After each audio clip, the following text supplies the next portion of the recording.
Ito kay Nanay Suwir. Ayan o. Dami ng tanim sa loob. Mga kamote at saka ari dito kay Kamuning. Sobrang kapal na ng ano ng damo ng kay Kamuning. O sayang yung bakod. Baka ito kay Jokes. Tapos dito kay Kabungot na naman kay ano kay Diamulay. So yan, mag-spray sila dito ng nakaraan. Ano sa kanila 400 square meter. Everyone, nandito tayo ngayon ulit sa lote. At may ipapakita lang po ako sa inyo. Isa pong lote ng isang Pinyan vlogger ay for sale na po. Yan, ibebenta na po niya ang kanyang lote. So etong dito sa taas, meron dito mga suwird. Ito kay Sir Arturo. Etong sa tapat ay doon din, yun palang may mga tanim kay Sir Arturo yun. Tapos sa tapat, kaibigan ni Sir Arturo. Tapos doon sa palabas, may mga suwird ang may-ari pa rin dyan. Tapos, etong dito, mula dito sa bahay ni Jokes, eto kay Jokes. So, papakita ko lang po sa inyo yung mga lote ng suwird family natin, no. Eto kay Jokes. Tapos, dito kay Kabungot na so ano halos lahat po dito sa baba ay suwird ang may-ari. Tapos eto dito taga rito lang sa amin ang may-ari nito. Itong kasunod sa lote ni Jokes. Ito mataas din yung sa kanya. So eto mula dito kay Kabungot. Tapos yung katapat nitong kay Kabungot doon sa ano sa taas ano din suwird dun yun ano ni JR. So hanggang taas pa yung sa kanya. Tapos yung sa baba kay Ma'am Kedi.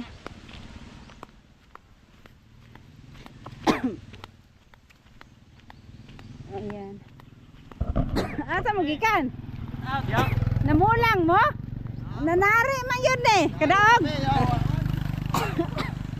Wala na pilde. Sila ano pala yun? Ito kay Thorn James. So mula dito kay Thorn James hanggang dun sa baba naman. Wait lang dito pa. So itong kasunod kay Kabungot, syempre itong sa akin. Tapos kasunod ng sa akin ay kay Ma'am Joking. Dito muna tayo sa likod.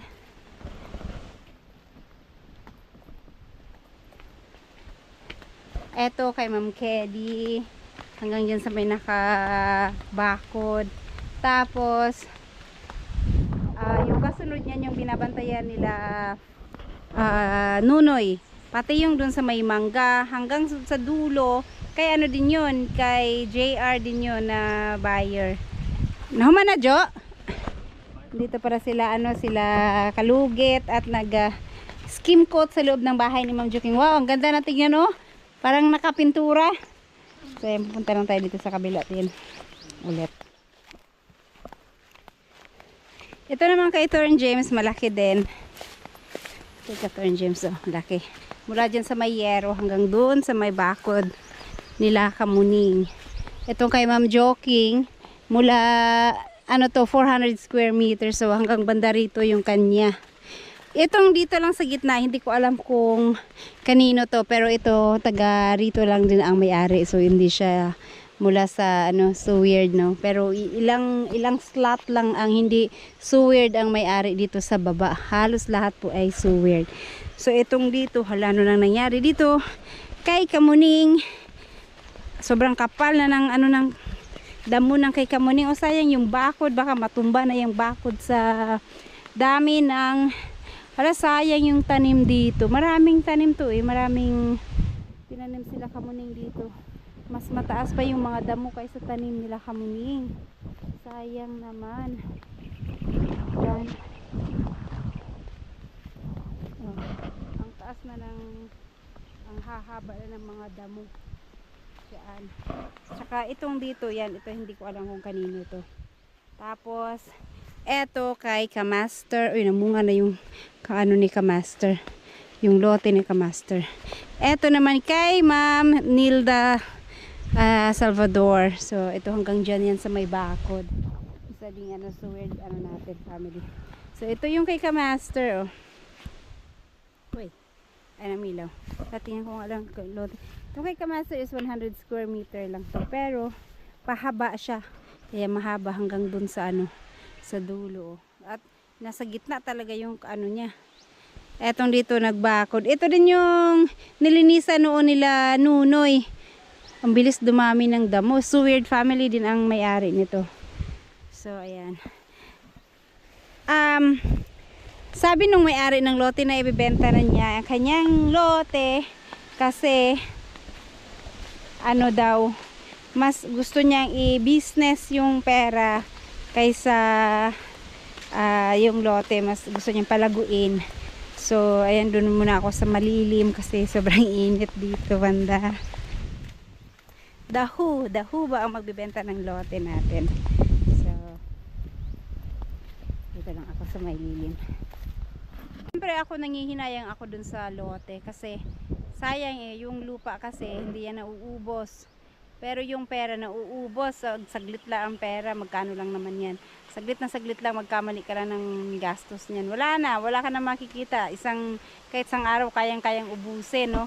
Pero wala tayong magagawa kasi hindi naman sa atin yan. Pero kung ako yung masusunod, ako mas gusto kong hindi siya ibenta kasi pagdating ng araw, magtataas yung presyo niya. Sayang naman at saka at least nandyan lang yan. So ayan yung gusto magbenta ng lote natin, isang Pinyan Vlogger ay si Kamaster. Yun, yung lote ni Kamaster ay for sale na po. So 100 square meter po yung lote ni Kamaster. 100 square meter. Tabi lang tayo kasi mayroong motor.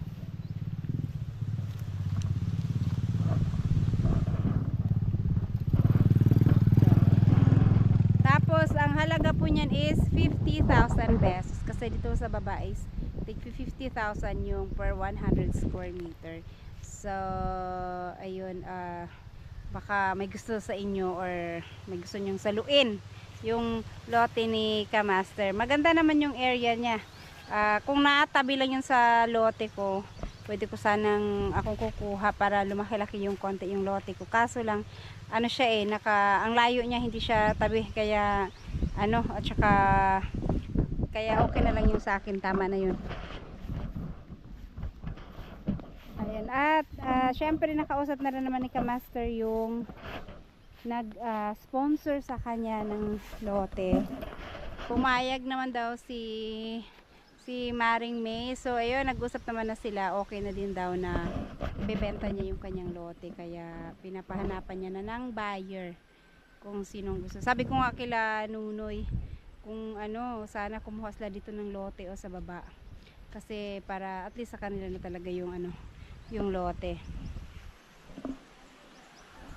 Sayang, ang dami na nga nagpapatayo dito ng mga kabahayan, hindi magtatagal at madami, mapupuno na rin dito ng mga bahay-bahay. Sa taas marami na nagpapatayo. Ilang years pa, na to, mas marami ng tao na titira dito. Kaya yung value ng lupa, mas tataas pa ang presyo. So, gusto niya ibenta na sa ngayon, kaya wala tayong magagawa. Kung may bibili, na sa kanya, wala na sa kanya. Ayan, itong dito, ayan, tinanim na nila Nuno ito ng mga saging sa bawat gilid. Ang daming saging, oh. Ang saging lang kasi panay saha-saha, kaya dadami yung puno. Tapos ito, sila Nunoy din yung naglilinis nito, kay Jokes to, buyer ni Jokes. Tapos ito yung kay JR si Kasana. Yan, yung nakabako din. Itong dito, din to ni Jokes, buyer din to ni Jokes. Tapos so itong dito naman nilalakaran ko is road right of way. Tapos ito na yung kay Kamaster, tsaka dyan kay Ma'am Nilda Salvador. Tapos yung binakura na nila, yung may bakod na yero dyan, sa may-ari na ng lupa to, pero binakura nila. Yung bandang baba niyan may konting creek. Tapos andun pa sa dulo, unahan pa nung may bubong na nipa. yung may kawayan, unahan ng konti doon, yung pa yung maliit na ilog, parang sapa na lang sa sobrang liit niya. So yun lang.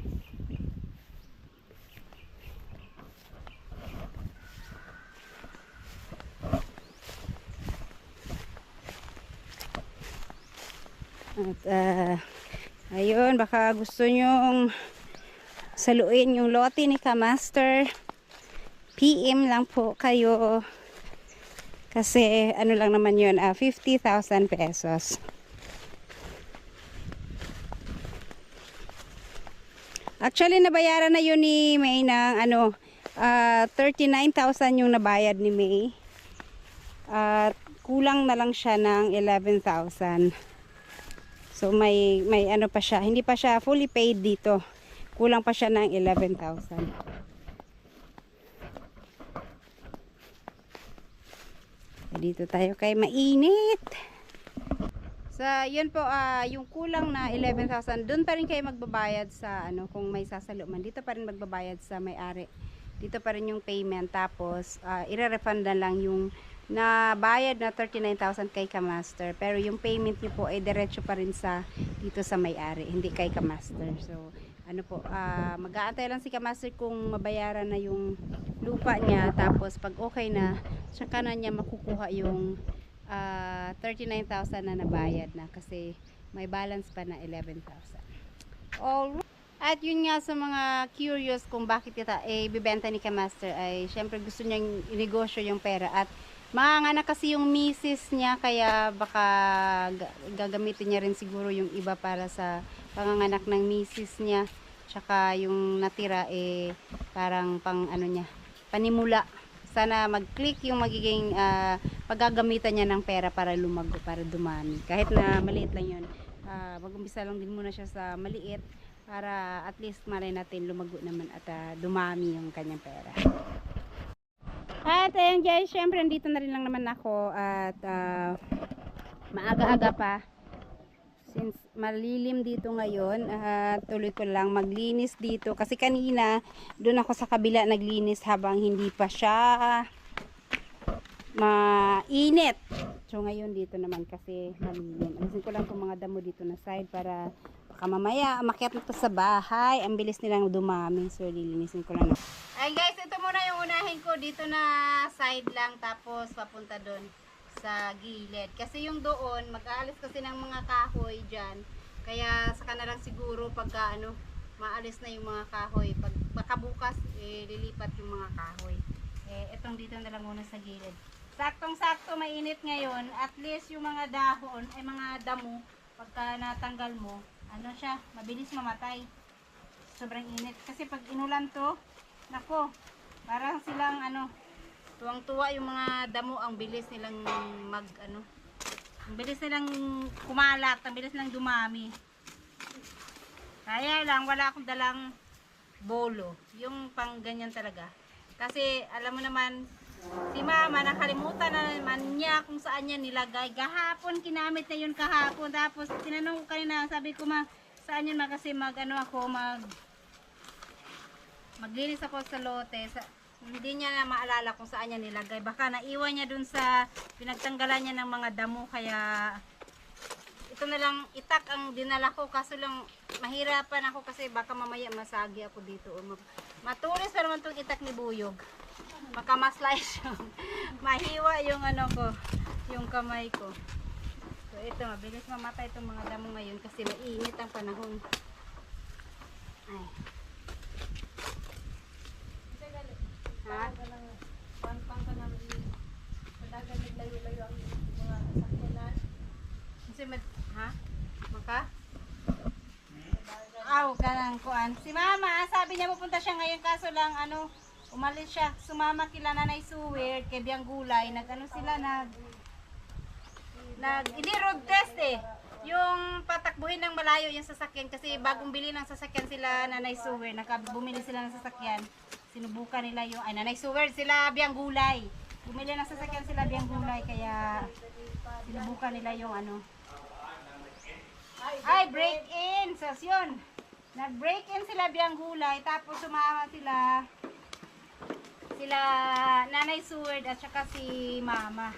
So, So baka pag maaga-aga pa yung makarating bago pa mag alas 5, baka pupunta din dito yun si mama kasi sabi niya pupunta daw dito at mayroon siyang kukunin mga tatanim. Yan, break in pala yun. Sus, kanina pa ako nag-isip kung ano yun. Break in lang pala. Hay, nako. Hindi ko maalala ano kaya yun. Si Junjun. Marunong naman. At least may kasama ako dito. Kung wala sila, hindi rin ako pupunta kasi ang kasama. Buti dito sila kalugit.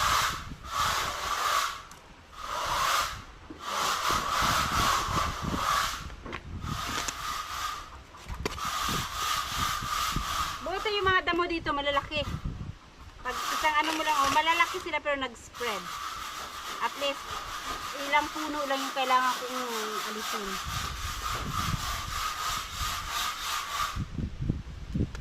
Ayan ito oh.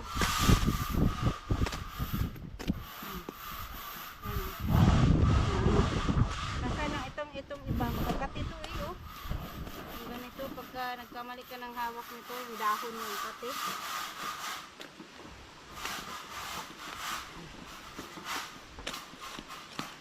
Kasi akong hawakan na nakaganyan baka masagi yung kamay ko. Mabilis lang siyang matapos kasi malalaki yung damo niya pero doon wala pa. So muna, may gagawin lang muna ako at ayun guys, mabilis lang natanggal yung mga damo dito na side. Tapos dito naman na side yung hindi pa isusunod ko.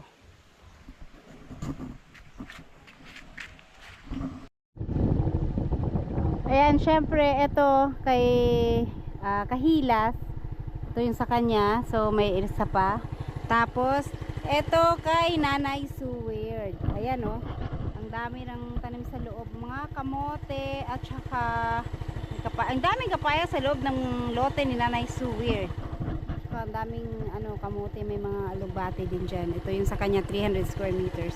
Tapos sa likod nito, yung bandaron, hindi ko na lang pupuntahan. Yung buyer ni Kabungot at saka may isa pang nadagdag doon sa tabi, buyer din ni Kabungot, at may isa pang lote doon na Suweird din, yun, kay Ma'am Nilda Salvador. So bali additional tatlo pang tatlo pang slot ng isang Suweird ang may-ari. So ang dami talagang nakabili dito na mula sa Suweird family. Ito pa dito sa taas, ito tatlo dun sa likod, tapos yung banda ron kay Sir Arnold tsaka kay Sir Arturo, tapos ito pa kay Kahila, at syempre dun sa bandang unahan meron pa dun kay Biang Gulay, yung sa pinaka tabing kalsada kay Biang Gulay. Ayan, puntahan natin yung kay Biang Gulay. Ayan, ito naman kay Biang Gulay. So ayan, nag-spray sila dito nung nakaraan. Tong sa kanila 400 square meter to. So ayan, yung mga nalantang dahon, ito yung sa kanila kay Biang Gulay. Hanggang diyan sa may pinakatabing kalsada. So hindi ko na nabilang kung ilan lahat, pero ilang slot lahat, pero maraming mga Suweird family ang nagmamay-ari ng lupa dito sa area na to. Kaya pagka tinatawag namin Suweird Village kasi sobrang daming Suweird family ang may-ari ng lote. So ayun guys, at uwi na ako. So yan lang po sa mga baka gusto nyong salo yung lote ni Kamaster.